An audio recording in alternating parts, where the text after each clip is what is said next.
আসসালামু আলাইকুম, সকলকে ওয়েলকাম করতেছি। আমি মোহাম্মদ নজরুল ইসলাম, পড়াশোনা করছি হাজী মোহাম্মদ দানেশ বিজ্ঞান ও প্রযুক্তি বিশ্ববিদ্যালয়, দিনাজপুর।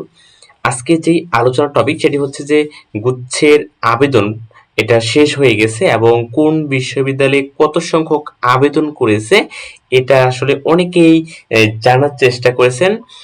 আর সর্বোচ্চ জনপ্রিয়তা রয়েছে আপনার জগন্নাথ বিশ্ববিদ্যালয়।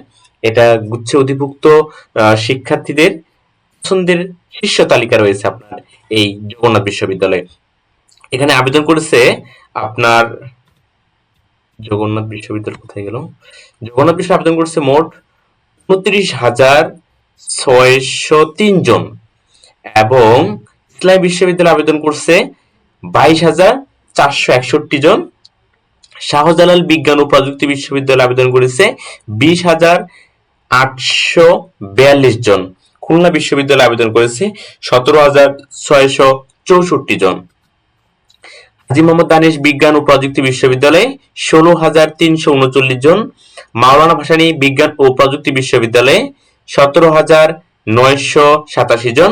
নোয়াখালী বিজ্ঞান ও প্রযুক্তি বিশ্ববিদ্যালয় ১৮,৮২৫ জন। কুমিল্লা বিশ্ববিদ্যালয় ১৮,৯৮০ জন।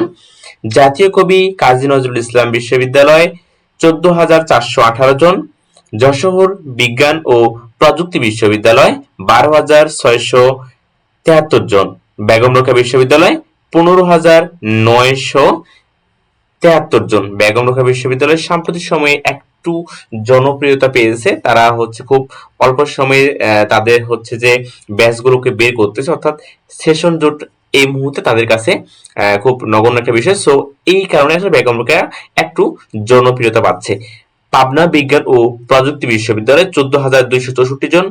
গোপালগঞ্জ বঙ্গবন্ধু শেখ মুজিবুর রহমান বিজ্ঞান ও প্রযুক্তি বিশ্ববিদ্যালয় এইখানে ১৭,৩৮৪ জন। এই জায়গায় আইন সাবজেক্ট আছে আর হচ্ছে এগ্রিকালচার আছে। সো এই জায়গাতে আসলে গোপালগঞ্জ বিজ্ঞান ও প্রযুক্তি বিশ্ববিদ্যালয় একটু জনপ্রিয়তা পেয়েছে। সাম্প্রতিক সময়ে বেশ ভালো বাজেট পায় আসলে গোপালগঞ্জ বিজ্ঞান ও প্রযুক্তি বিশ্ববিদ্যালয়। আচ্ছা, বরিশাল বিজ্ঞান ও প্রযুক্তি বিশ্ববিদ্যালয় ১৬,৯০৩ জন। রবীন্দ্র বিশ্ববিদ্যালয় ৫,৯০৮ জন। সাম্প্রতিক সময়ের একটি বিশ্ববিদ্যালয় রবীন্দ্র বিশ্ববিদ্যালয়। রাঙ্গামাটি বিজ্ঞান ও প্রযুক্তি বিশ্ববিদ্যালয় ৪,০৬৪ জন, ৪৬ জন। রবীন্দ্র বিশ্ববিদ্যালয় ৫,৯০৮ জন, এটা ডাবল হয়ে গেছে।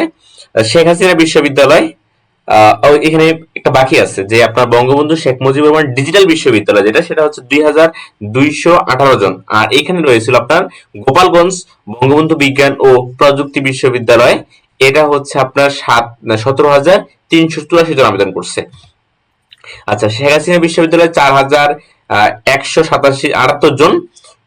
বঙ্গমাতা শেখ ফজিলাতুন্নেসা মুজিব বিজ্ঞান ও প্রযুক্তি বিশ্ববিদ্যালয় ৫,৫৭৮ জন। পটুয়াখালী বিজ্ঞান ও প্রযুক্তি বিশ্ববিদ্যালয় ৫,৫৮৫ জন। বঙ্গবন্ধু শেখ মুজিবুর রহমান বিজ্ঞান ও প্রযুক্তি বিশ্ববিদ্যালয় ১,৩৮৭ জন। চাঁদপুর বিজ্ঞান ও প্রযুক্তি বিশ্ববিদ্যালয় ১,৮৪১ জন। সুনামগঞ্জ বিজ্ঞান ও প্রযুক্তি বিশ্ববিদ্যালয় ১,২৯৭ জন। পিরোজপুর বঙ্গবন্ধু শেখ মুজিবুর রহমান বিশ্ববিদ্যালয় ২,০৫৩ জন ভর্তির জন্য আবেদন করেছেন। সর্বশীর্ষে রয়েছে আপনার জগন্নাথ বিশ্ববিদ্যালয় এবং হচ্ছে যে এরপরে রয়েছে ইসলামী বিশ্ববিদ্যালয়। ইসলামী বিশ্ববিদ্যালয় আইন সহ বেশ কিছু দামি সাবজেক্ট আছে, সিএসসি সহ বেশ কিছু সাবজেক্ট আছে, যার কারণে এই দুটো বিশ্ববিদ্যালয় পছন্দের তালিকা রয়েছে। একটা হচ্ছে আপনার জগন্নাথ বিশ্ববিদ্যালয়, একই তো ঢাকায় অবস্থিত। ইসলামী বিশ্ববিদ্যালয় বাংলাদেশের দক্ষিণ পশ্চিমবঙ্গের একটি আন্তর্জাতিক মানের বিশ্ববিদ্যালয় গড়ার প্রত্যয় ছিল আপনার লাস্টে যে ভিসি স্যার ছিলেন ওনার একটা প্রত্যয় ছিল ইসলামী বিশ্ববিদ্যালয়কে আন্তর্জাতিক মানের বিশ্ববিদ্যালয় তৈরি করার। এই পাশে যে উত্তর দিকে বলি, একদম বাংলাদেশের উত্তর সাইডে হাজী মোহাম্মদ দানেশ বিজ্ঞান ও প্রযুক্তি বিশ্ববিদ্যালয়, এগ্রিকালচার সহ সিএসসি রয়েছে, তারপর বিবিএ রয়েছে, ডিভিএম এগ্রিকালচার এই জায়গায় বেশ জনপ্রিয় সাবজেক্ট, ডিভিএম এগ্রিকালচার ফিশারিজ। এরপর রয়েছে আপনার বেগম রোকেয়া বিশ্ববিদ্যালয়, এটা হচ্ছে সাম্প্রতিক সময়ে সেশন জট থেকে একদমই মুক্ত। হাজী মোহাম্মদ দানেশ বিজ্ঞান ও প্রযুক্তি বিশ্ববিদ্যালয় আপনার সেশন জট থেকে মোটামুটি মুক্ত, ২-১ মাস থাকতে পারে, তাছাড়া সেশন জট নেই বললেই চলে। এই ছিল আপনাদের হচ্ছে যে কোন বিশ্ববিদ্যালয়ে কতজন আবেদন করেছে। আমরা খুব শীঘ্রই রেজাল্ট এবং তার পরবর্তী করণে কি এসব বিষয়ে আপডেট থাকবো। আপনারা আমাদের সাথে থাকুন। ধন্যবাদ সবাইকে।